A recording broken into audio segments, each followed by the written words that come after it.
कृष्ण की द्वारिका नगरी के डूबने का भगवान कल्कि से क्या सीधा संबंध है। हेलो फ्रेंड्स, भव्य वैभव विलास से परिपूर्ण द्वारिका नगरी क्यों डूब गई? क्यों समुद्र पर ही बनाई गई? क्यों मथुरा, बरसाना और वृंदावन यथावत हैं, जबकि समुद्र तो नहीं पर यमुना तो है वहाँ? क्यों यमुना शांत हैं और समुद्र में क्यों समा गई द्वारिका नगरी? हर इवेंट, हर घटना जो भी घटित होती है समय की तूलिका से संसार के चित्र पर, वो यूं ही नहीं होती है, अकारण ही नहीं होती है। आपने सुना होगा, काकभुसुंडी जी ने रामायण को 11 बार और महाभारत को 16 बार इसी धरती पर होते हुए देखा है। इतने ज्ञानी हैं, अंतरचक्षु भी खुले हैं, मुक्त होकर भी पर मुक्त नहीं हैं। साथ ही कितनी बार त्रेता, द्वापर और कलिकाल, फिर सतयुग इस धरा पर अवतरित हुए उन्होंने देखे हैं। इससे तो यही पता चलता है युगों का चक्र यूं ही घूम रहा है और मुक्ति का मार्ग भी आसान नहीं है। पर इस कंटेंट में मुक्ति नहीं, सिर्फ द्वारिका के डूबने का कारण और इसका भगवान कल्कि से क्या सीधा संबंध है, सिर्फ यही समझेंगे, यही जानेंगे। बहुत गहरा संबंध है जो कोई भी प्रवचन करता या फिर धार्मिक गुरु आपको नहीं बताते हैं। तो हम किस युग में रह रहे हैं? कलिकाल में, जब चारों ओर अधर्म, आडंबर और पाखंड है।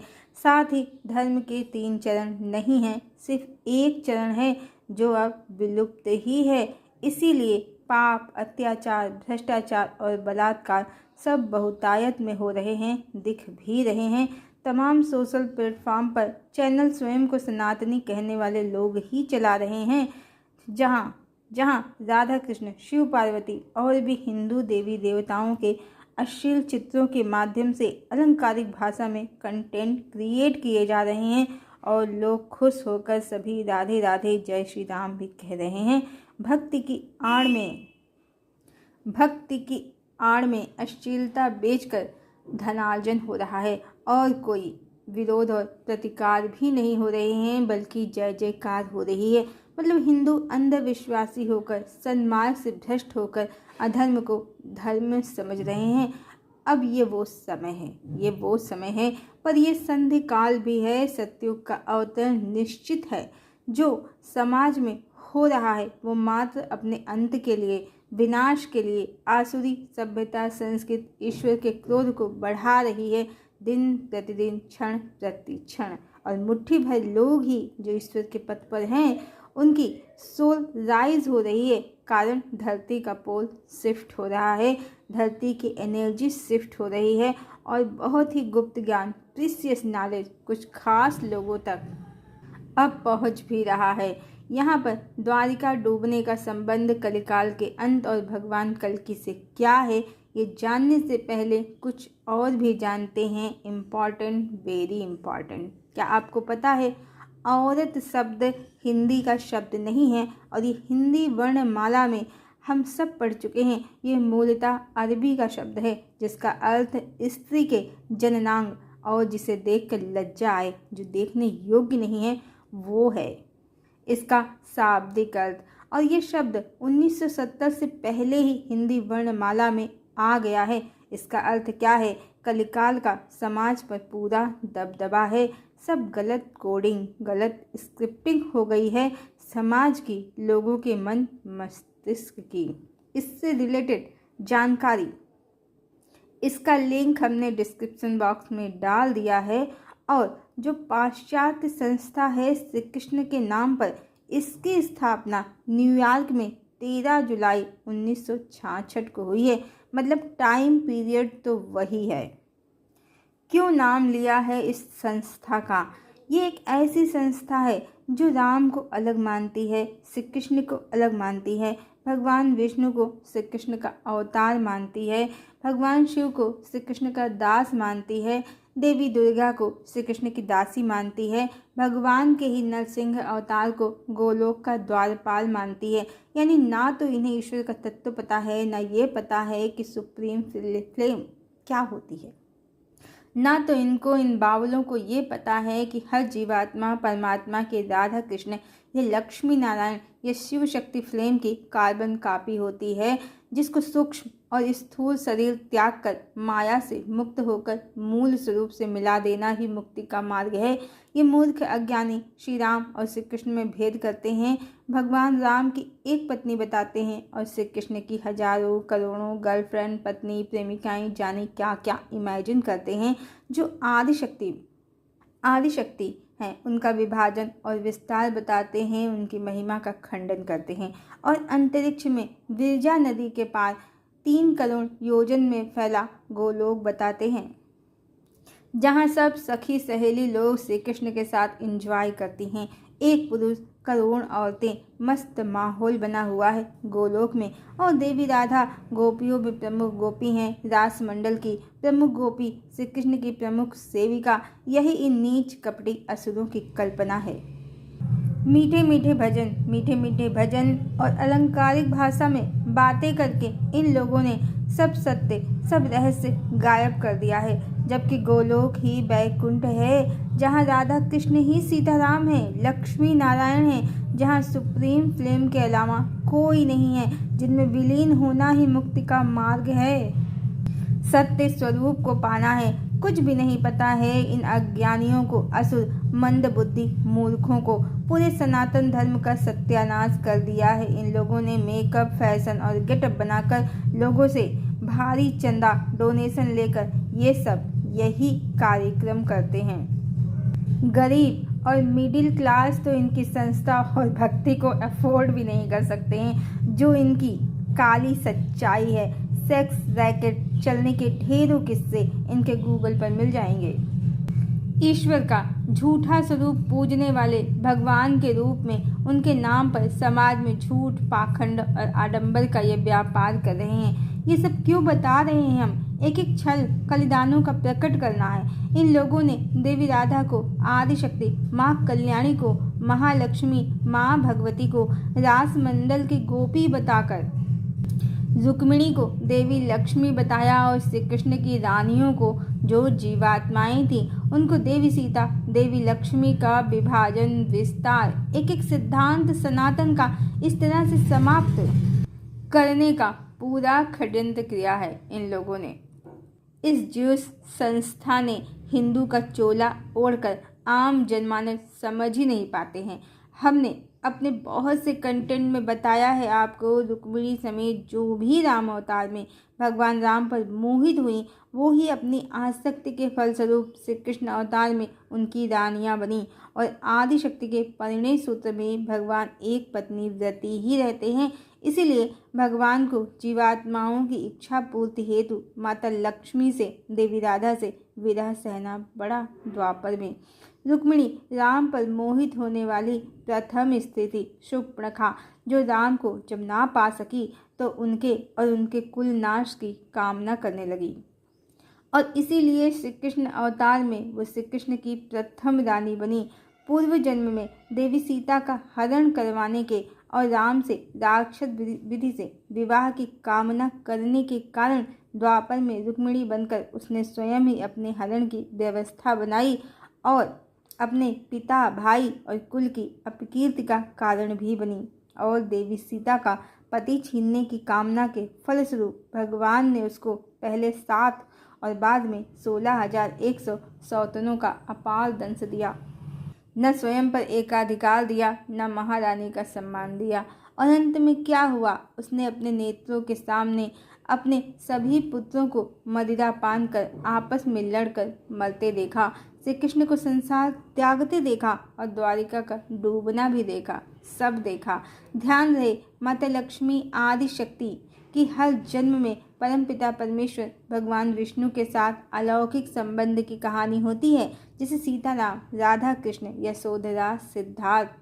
और वो हरण और राक्षस विधि से विवाह की डिमांड नहीं करती हैं। वो श्रेष्ठ गुणों वाली अत्यंत लज्जावान स्त्री हैं। सीता तो राम को पुष्प वाटिका में देखकर अपना सत्य संबंध पहचान जाती हैं, पर वो अत्यंत संकोची लज्जा की मूर्ति हैं। माँ गिरिजा से मन ही मन प्रार्थना करती हैं कि किसी प्रकार उनके पिता जनक अपना प्राण छोड़ दें और माँ उनका विवाह राम से संभव करवा दें। वो स्थान जहाँ शूर्पणखा मोहित हुई, पंचवटी, वो महाराष्ट्र में है। वो स्थान जहाँ सुप्रखा राम पर मोहित हुई पंचवटी, वो स्थान महाराष्ट्र में है। और रुक्मिणी जहाँ जन्मी वो विदर्भ भी महाराष्ट्र में है। जबकि लीला अनुसार माँ भवानी हर जन्म में आदिशक्ति वहाँ जन्म लेती हैं जो स्थान भगवान विष्णु के जन्म स्थान के समीप होता है, निकट होता है। जैसे राम अयोध्या में जन्म लेते हैं तो सीता मिथिला में, श्री कृष्ण गोकुल में तो राधा बरसाना में, सिद्धार्थ लुम्बिनी में तो यशोधरा कोली गणराज्य में जो लुम्बिनी से जुड़ा है, और दोनों ही स्थान नेपाल में हैं। और चैतन्य और देवी लक्ष्मी प्रिया बंगाल की नदिया नवद्वीप में प्रकट हुए हैं। तो कलिकाल में तो सब छुपा हुआ था जो प्रकट हो गया है एकाएक। माँ भगवती आदिशक्ति परम ब्रह्म परमेश्वर के धरा पर एक साथ अवतरित होने के कारण। इसीलिए असुर कितनी ही माया खेलें, महामाया से नहीं जीत सकते। असुरों ने संपूर्ण प्रयास किया देवी राधा को कल्पना गोपी भक्त बनाकर रुक्मिणी को देवी लक्ष्मी सिद्ध किया जाए, श्री कृष्ण की रानियों को भगवान राम पर आसक्त जीवात्माओं को प्रेम की देवियाँ देवी लक्ष्मी का विभाजन विस्तार सिद्ध किया जाए, आदिशक्ति का खंडन कर दिया जाए और परमात्मा को बहुपत्नीवादी मल्टीपल रिलेशंस और एक्स्ट्रा मैरिटल अफेयर को सपोर्ट करने वाला पुरुष सिद्ध किया जाए। पर अब और नहीं। सत्य जब प्रकट होता है अज्ञानता, असुरता और पाखंड आडंबर सबको एक झटके में वैसे ही समाप्त कर देता है जैसे सूर्य के प्रकाश में सर्प और रस्सी का भेद खुल जाता है।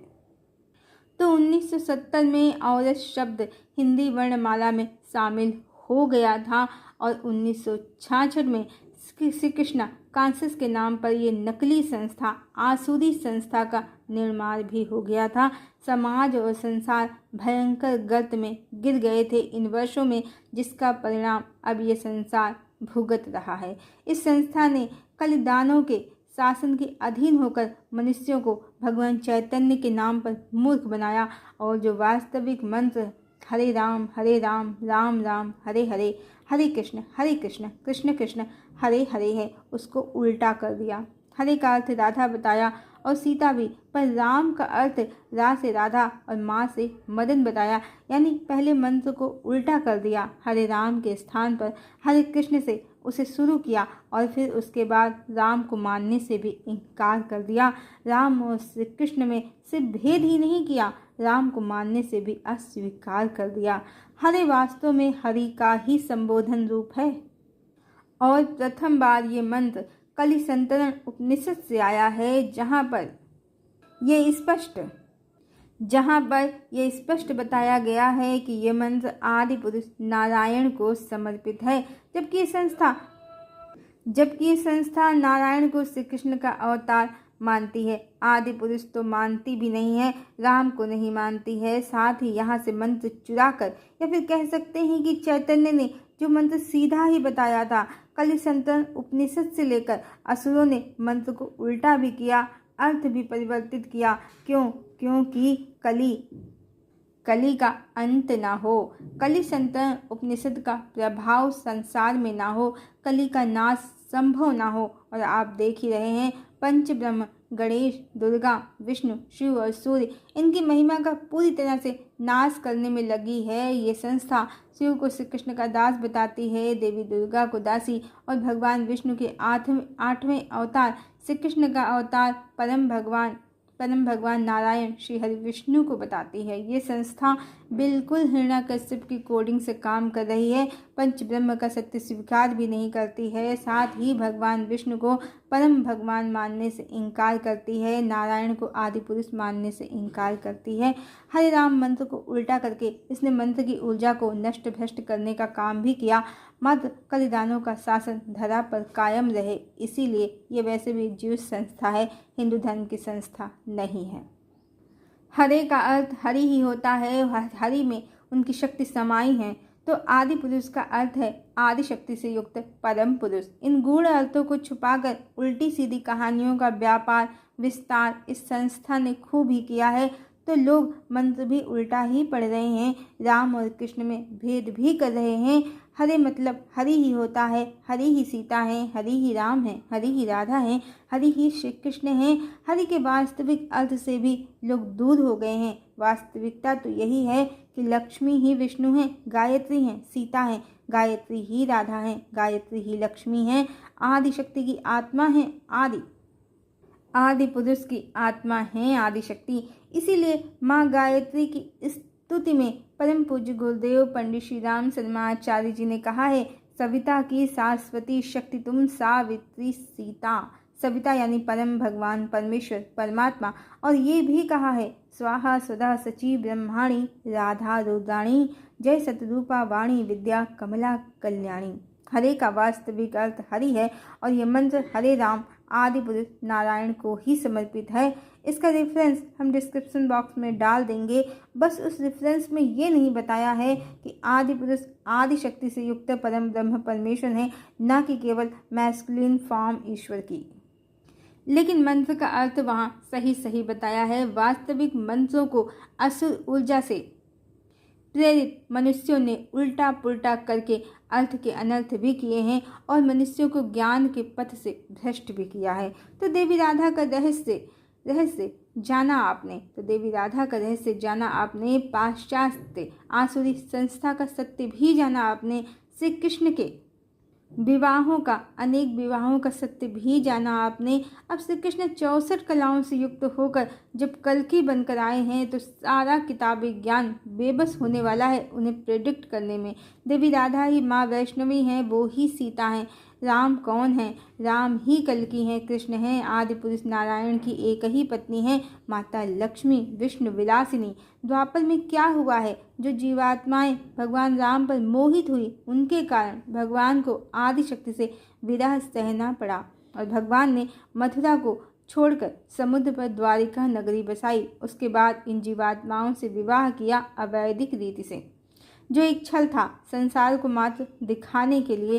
कहते हैं कि जरासंध, शिशुपाल और भी यादवों से शत्रुता के कारण सुरक्षा हेतु भगवान ने द्वारिका नगरी बसाई और मथुरा के लोगों को वहाँ बसाया भी। पर यह भी सत्य है कि जब श्री कृष्ण ने देह त्याग किया तो पहले ही उद्धव को बता दिया था कि मेरे देह त्यागते ही द्वारिका डूब जाएगी। अर्जुन आ रहे हैं द्वारिका वासियों को मथुरा ले जाने, तो सबको बता दो शीघ्र द्वारिका खाली कर दें। और श्री कृष्ण की सभी रानियां और प्रजा ने द्वारिका खाली कर दी। उसके बाद का वृत्तांत अत्यंत दुखदायी है। श्री कृष्ण के श्राप के कारण मार्ग में बहुत सी रानियां लुटेरों द्वारा लूट ली गईं। श्री कृष्ण पुत्र सांब और इनके गलत आचरण के कारण श्री कृष्ण ने सांब को कोढ़ी होने का और इनको लूटे जाने का श्राप दिया था। बाकी श्री कृष्ण स्वयं परम भगवान हैं। वो मथुरा में भी समर्थ थे, गोकुल में भी समर्थ थे अपनी प्रजा की रक्षा हेतु। वास्तव में भगवान ने 2 लीलाएं की हैं द्वापर में, प्रेम लीला वृंदावन में और जीवात्माओं की आसक्ति के बंधन भोगी विलासी जीवात्माओं के त्रास को काटने की लीला द्वारिका में। इसीलिए श्री कृष्ण के देह त्यागते ही द्वारिका डूब गई। कहते हैं कि देवी लक्ष्मी समुद्र की पुत्री हैं। देवी लक्ष्मी ने श्री कृष्ण के देह त्यागते ही अपनी नगरी समुद्र में वापस ले ली और श्री कृष्ण की रानियों को द्वारिका से बाहर होना पड़ा। ज्ञात हो कि देवी राधा ने श्री कृष्ण से पहले ही देह त्याग दिया था। उसके बाद श्री कृष्ण ने। हर जन्म में देवी लक्ष्मी पहले ही संसार त्याग देती हैं भगवान विष्णु के। ये देवी लक्ष्मी का सत्य रहस्य। वो शक्ति हैं और आगे आगे चलती हैं, पीछे पीछे विष्णु, चाहे संसार में आना हो या जाना हो। इसीलिए राधा और सीता श्री कृष्ण और श्री राम से उम्र में बड़ी बताई जाती हैं। उम्र कुछ भी नहीं है, बस शक्ति पहले प्रकट भी होती हैं और पहले वापस भी धाम को लौट जाती हैं। तो द्वारिका नगरी को भोग विलास के लिए ही बनाया गया था, जीवात्माओं की आसक्ति के बंधनों को काटने के लिए ही बनाया गया था। रक्षा तो श्री कृष्ण कहीं भी अपनी प्रजा की कर सकते थे। इसीलिए देह त्यागते समय सबको मथुरा वापस भेजने का प्रबंध भी कर दिया और इसीलिए वृंदावन उनके प्रेम की वो नगरी साक्षी है जो तुलसी के वन है, पवित्रता और प्रेम के प्रतीक हैं, वो वृंदावन में अपनी सुंदरता और सुगंध आज भी यथावत फैला रहे हैं, यथावत बने हुए हैं द्वापर से लेकर आज तक। तो प्रेम ही शेष रहने वाला है। भोग विलास, भौतिक आकर्षण, आडंबर और पाखंड, इनका अंत इसी कलिकाल के अंत के साथ ही लिखा हुआ है। डूबी हुई द्वारिका सिर्फ इस बात का प्रमाण नहीं है कि श्री कृष्ण ने कभी समुद्र पर नगरी बसाई थी, बल्कि इस बात का भी प्रमाण है कि मटेरियलिस्टिक वर्ल्ड, भोग विलास डूब जाना है और प्रेम विलास चहुदिश में फैल जाना है। प्रेम ही शाश्वत है, भोग नहीं। भोग आते हैं जाते हैं, प्रेम शाश्वत है, निरंतर है। इसीलिए द्वारिका बार बार डूबती है, प्रकट होती है, पर वृंदावन अजेय है, आदिशक्ति के प्रेम के कारण अपराजित है। तो कल्कि आए हैं देवी वैष्णवी के लिए, या कह सकते हैं कि श्री कृष्ण आए हैं देवी राधा के लिए। तो जो ये संसार पाखंड, आडंबर, भोग विलास में डूबा है, पूरा मटेरियलिस्टिक ही हो गया है, प्रेम तत्व से खाली हो गया है, उसका हश्र भी द्वारिका जैसा ही होने वाला है।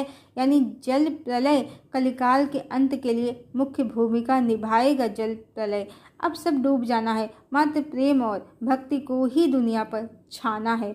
उस युग में भगवान ने समझाया, पर कोई समझ नहीं पाया, इसीलिए संसार की ये गति हुई है। हर ओर असुरता ही असुरता छाई है, पर अब और नहीं, अब अंत ही आरंभ है, जिसके लिए भगवान कल्कि कल्याणी माँ वैष्णवी के साथ धरा पर आ चुके हैं। इस युग का अंत करके दुनिया में धर्म युग, प्रेम युग, सतयुग, डिवाइन एरा की फिर से एक बार पुनर्स्थापना करने, धरा को स्वर्ण फूल सा खिलाने। हरिओम।